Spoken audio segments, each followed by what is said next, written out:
നമ്മൾ മറ്റൊരു പ്രധാനപ്പെട്ട വാർത്തയിലേക്ക് കടക്കുകയാണ്. ബിജെപി സംസ്ഥാന കമ്മിറ്റിയുടെ പുതിയ ഓഫീസ് കേന്ദ്ര ആഭ്യന്തരമന്ത്രി അമിത്ഷാ ഇന്ന് ഉദ്ഘാടനം ചെയ്യും. ഇന്നലെ രാത്രിയാണ് അമിത്ഷാ തിരുവനന്തപുരത്ത് എത്തിയത്. തദ്ദേശ തെരഞ്ഞെടുപ്പ് ഒരുക്കങ്ങളുടെ ഭാഗമായുള്ള പ്രവർത്തക കൺവെൻഷനിലും സംസ്ഥാന നേതൃയോഗത്തിലും അമിത്ഷാ പങ്കെടുക്കും. പുതിയ ഭാരവാഹികളെ പ്രഖ്യാപിച്ചതിന് തൊട്ടു പിന്നാലെ അമിത്ഷാ കേരളത്തിലെത്തുന്നത് രാഷ്ട്രീയമായി സുപ്രധാനമാണ്. വൈകിട്ട് കണ്ണൂരിലേക്ക് പോകുന്ന ആഭ്യന്തരമന്ത്രി തളിപ്പറമ്പ് രാജരാജേശ്വര ക്ഷേത്ര ദർശനത്തിന് ശേഷം ഡൽഹിക്ക് മടങ്ങും. സാരംഗ് സുധാകരനും കെ.പി. അഭിലാഷുമാണ് കൂടുതൽ വിശദാംശങ്ങളുമായി നമുക്കൊപ്പം ചേരുക. ആദ്യം സാരംഗ് സുധാകറിലേക്ക് പോവുകയാണ്. Sarang, very good morning.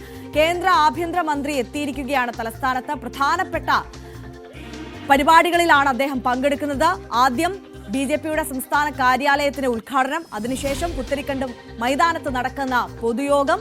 പുതിയ ടീമിനെ സജ്ജമാക്കിയിരിക്കുകയാണ് ബിജെപി. അവരുമായി ഉള്ള കോർ കമ്മിറ്റി യോഗം. അങ്ങനെ പ്രധാനപ്പെട്ട പരിപാടികളിലാണ് ഇന്ന് അമിത്ഷാ പങ്കെടുക്കുന്നത്. അതിന്റെ സമയക്രമം അടക്കമുള്ള പ്രാഥമികമായ വിശദാംശങ്ങളിലേക്ക് ആദ്യം.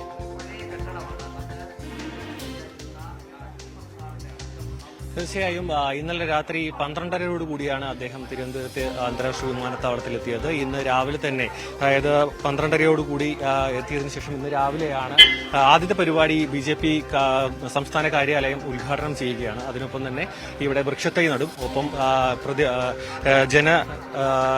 ഇത്തരത്തിലുള്ള ഈ കോർ കമ്മിറ്റി യോഗത്തിന് ശേഷമായിരിക്കും ഈ പൊതുപരിപാടിയിലേക്ക് പോവുക.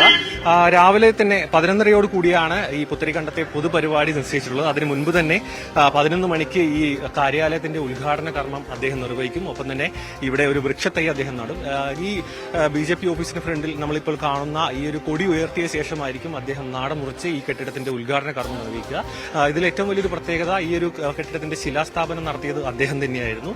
അദ്ദേഹം തന്നെയാണ് ഈ കെട്ടിടത്തിന്റെ ഉദ്ഘാടന കർമ്മം നിർവഹിക്കുന്നത്. അതിനുശേഷം 11:30 പുത്തരിക്കണ്ടം മൈതാനത്ത് പൊതുപരിപാടിയിൽ അദ്ദേഹം പങ്കെടുക്കുന്നത്. അതിന് മുൻപ് തന്നെ ഈ പുതിയ ടീമിനെ ബിജെപി ഇന്നലെ പ്രഖ്യാപിച്ച അദ്ദേഹം ആഭ്യന്തരമന്ത്രി കേരളത്തിലേക്ക് എത്തുന്നതിന് തൊട്ടു മുൻപ് പ്രഖ്യാപിച്ച കോർ ടീമുമായി അദ്ദേഹം ചർച്ചകൾ നടത്തും. മാത്രമല്ല അടുത്ത വർഷത്തെ ഇലക്ഷനുമായി ബന്ധപ്പെട്ട കാര്യങ്ങളും മറ്റും ചർച്ചയിൽ ഘടകമാകും എന്നാണ് നമുക്ക് മനസ്സിലാക്കാൻ കഴിയുന്നത്.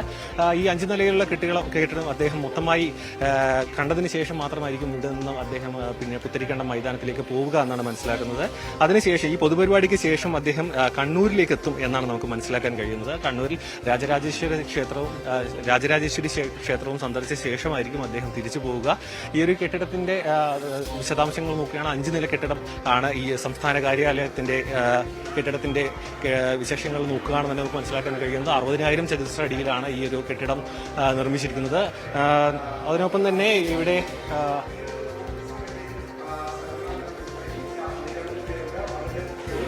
ജനസംഘത്തിന്റെ സ്ഥാപകനായിട്ടുള്ള ശ്യാമപ്രസാദ് മുഖർജിയുടെയും പണ്ഡിറ്റ് ദീനദയാലിന്റെയും ശിലാഫലങ്ങൾ നമുക്ക് കാണാം.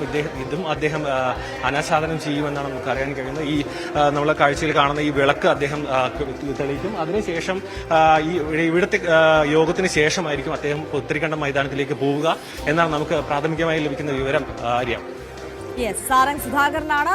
ബിജെപിയുടെ പുതിയ സംസ്ഥാന കാര്യാലയത്തിന്റെ ദൃശ്യങ്ങളാണ് പ്രേക്ഷകർ കണ്ടത്. അവിടെ നിന്നാണ് സാരംഗ് നമുക്കൊപ്പം ചേർന്നത്. അമിത്ഷാ കേരളത്തിലെത്തിയതിനു ശേഷം ഇപ്പോൾ ഇന്നത്തെ ദിവസത്തെ കാര്യപരിപാടിയിൽ ആദ്യം സംസ്ഥാന കാര്യാലയത്തിന്റെ ഉദ്ഘാടനമാണ് അദ്ദേഹം നിർവഹിക്കുക. അതിനുശേഷം കോർ കമ്മിറ്റി യോഗം, അതിനുശേഷമാണ് പുത്തരിക്കണ്ടത്തെ യോഗത്തിലേക്ക് കടക്കുക, പൊതുയോഗത്തിലേക്ക് കടക്കുക. കെ.പി. അഭിലാഷ് കൂടി നമുക്കൊപ്പം കൂടുതൽ